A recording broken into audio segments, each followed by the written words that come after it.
Hey everyone, I hope that you guys are doing amazing wherever you are in the world. I'm so grateful that you're listening, subscribing, and commenting. I really appreciate the support. In this one, I wanted to speak to you about something that a friend of mine was saying recently that I thought a lot of people might be thinking. She recently went to a yoga class where a lot of the teachers were using extremely complicated Sanskrit names for each of the yoga asanas or the yoga poses.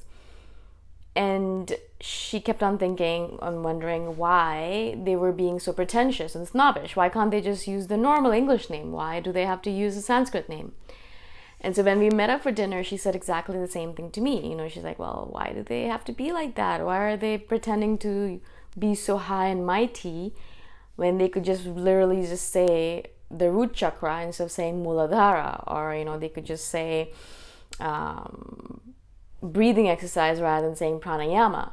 So she kind of got a little bit irked by that, and I was actually a little bit surprised because I thought everyone knew why we use Sanskrit names as opposed to the English names. But apparently she didn't. So, I was like, all right, no, this is the reason they do it. You know why they do it. It's not because they want to be pretentious. Maybe some of them do, but a lot of it is about something else. And she was surprised. And so I thought, let me share this in a bigger format, in this format. And so, as you guys probably know, Sanskrit is one of the oldest languages in the world.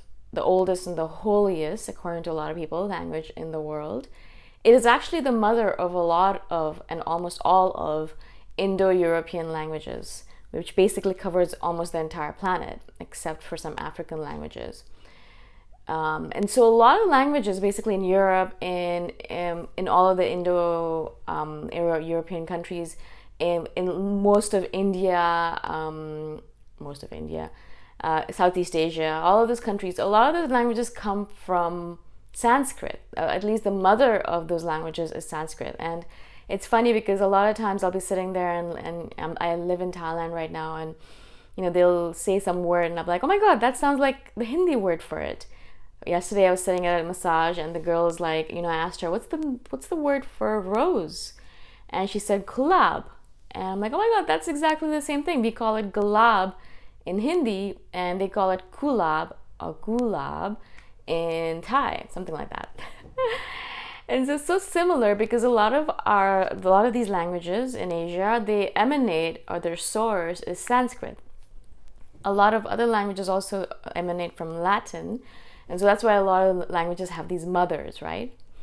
But a lot of these Sanskrit words, when the masters, like the divine masters, the people who actually created yoga, who actually created all these poses, who sat down and created all these 40,000 different yoga poses that are out there, and all the different techniques of pranayama, when they were doing all of that stuff, they spoke Sanskrit, and they knew the importance of language and words themselves.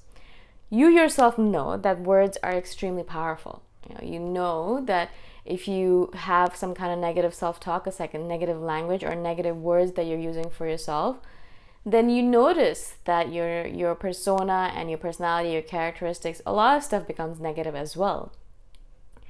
And so words are powerful. And if you're using such a holy language, such an old holy language like Sanskrit, and you're able to use the language or the words that were ascribed to it by these yogic masters thousands of years ago, 6,000 years ago, then can you imagine the power that has been subscribed to these words?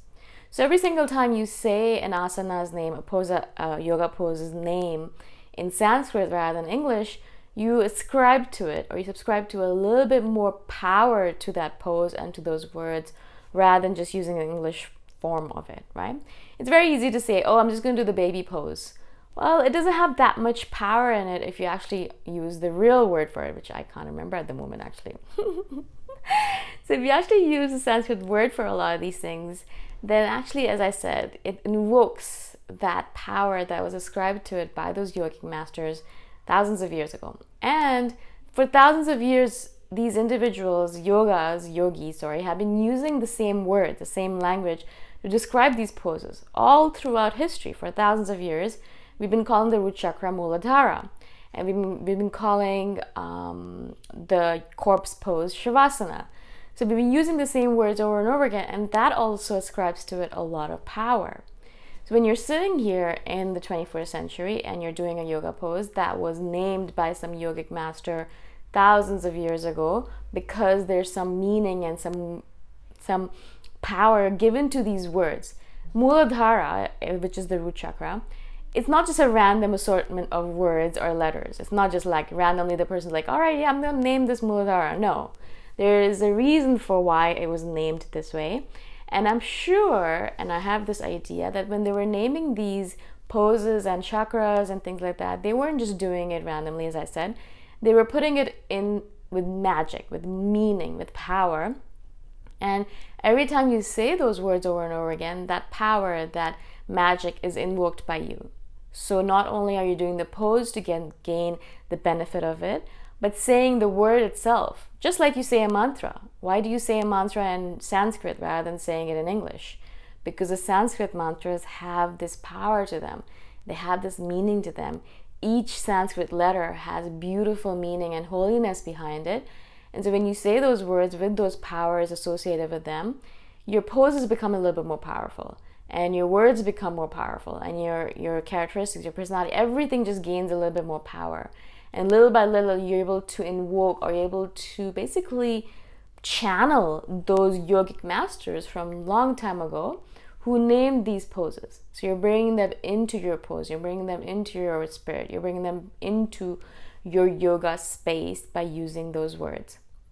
I think that's the reason why mantras, a lot of mantras, when they're given to individuals to practice on a daily basis, they're not given to them in English. They're given to them, if you say Om, you don't say it in the English way. You say it Om. You say it in the Sanskrit way. You invoke the Sanskrit word. You use the Sanskrit letters in order to bring more power to it. Because you realize just saying Om just like that has no power, but saying the true words, actually using each of the letters of that Om, brings so much more power to your practice and to your daily asana practice and yoga and meditation practice, right? Whatever you're doing with your yoga practice. And so when I said this to her, all of a sudden her eyes lit up, because for her, she's a manifester, she's a yogi. She realized the meaning and power of words. She knows how powerful words can be, but she didn't realize that Sanskrit letters have so much meaning and power within them because of the fact that people have been using them for thousands and thousands of years. Every letter has been infused by all of that power and magic over those thousands of years. And whenever you use it, you're able to use it in such a powerful way. You're able to use it in a way where it completely can change your practice. It can change the way you do your yoga poses, because not only are you associating with the yoga pose itself, but you're associating with all of those yogis before you, thousands of yogis that did the pose before you, all those masters who created this pose for you. You just kind of are connecting to that lineage rather than just being one sole yogi sitting here doing that pose, right? And so that can be so powerful, especially if you're doing a practice daily. I hope that kind of helps you a little bit to realize and understand that people are not just using these Sanskrit phrases and words just because. And, I used to wonder about that myself as well. But when I realized how powerful these words can be, then I try as much as possible to use the Sanskrit word itself. Unless someone is unsure of the word or doesn't know what I'm talking about, then of course I will use the English word to clarify it for them. But in general, I try to use the Sanskrit word as much as possible to invoke that magic, to infuse it with that power, to bring all that lineage into my practice. I hope this makes sense. If you have any questions, please do comment below. I'm sure a lot of you are into the power of into the power of words and into yoga. So I hope that this will be helpful for you. Again, I hope you enjoyed this video, and I shall see you guys in the next one. Bye for now.